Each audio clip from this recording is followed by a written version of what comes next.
A Camping Spree with Mr. Magee. This book is written by Chris Van Dusen.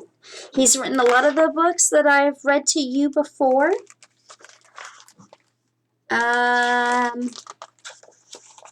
If I built a house, if I built a school, if I built a car, that's the other books that he's written that I read to you guys a lot.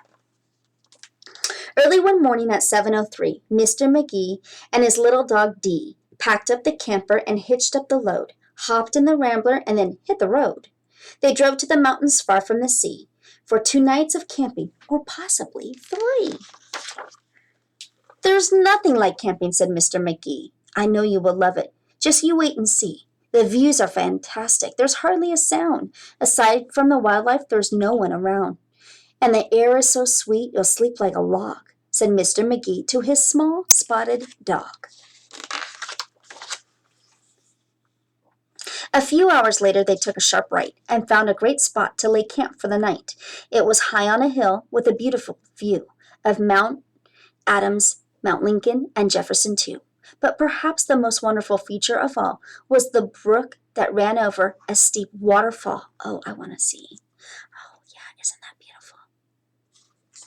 Dee gathered pine cones and branches and logs. Magee made a campfire and cooked some hot dogs.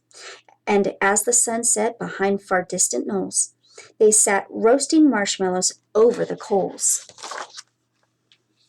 As the embers went out, they felt tired and dozy, so they climbed in their bunk beds, all comfy and cozy.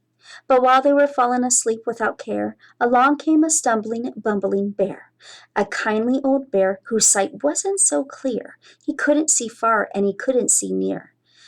But he could smell marshmallows, sticky and sweet. This smell made him hungry. He wanted a treat. He sniffed out the place where the marshmallows lay, but the car and the camper were in the bear's way. Yet that didn't stop the sneaky old snitch.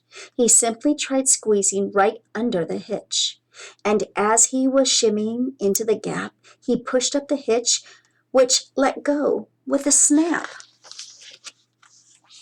Now that the camper and car were untied, they started to roll down the rocky hillside.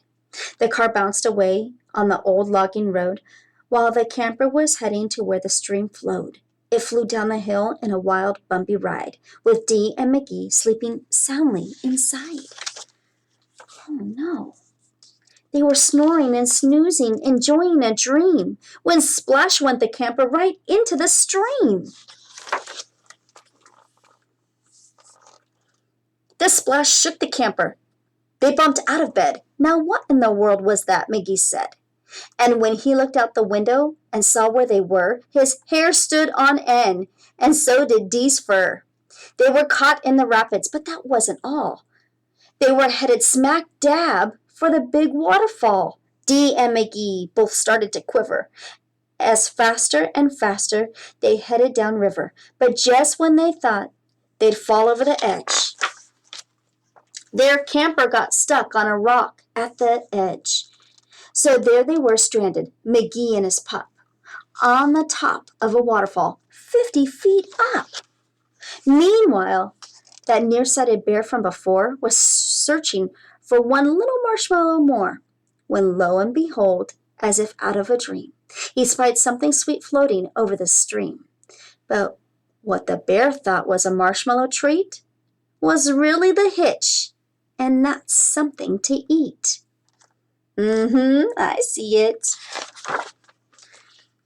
The bear was determined to capture his prize, so he jumped in the water right up to his thighs. He splashed through the stream to the edge of the fall and snatched up the trailer hitch, camper and all.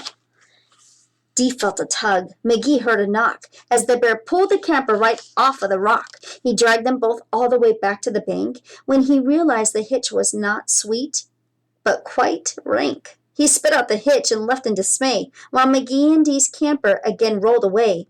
It flew down the path with a jolt and a jar and stopped in some bushes right next to the car. Dee popped her head out. Magee looked out too. Had they really stopped rolling? Could it be true? At last things were quiet and peaceful and still. They hooked up the hitch and drove off down the hill. And on the way home, Magee said to Dee, "That trip wasn't quite like I thought it would be."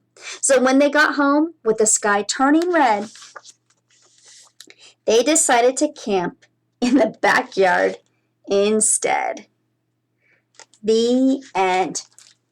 That sounds like a really good idea to do over fall break.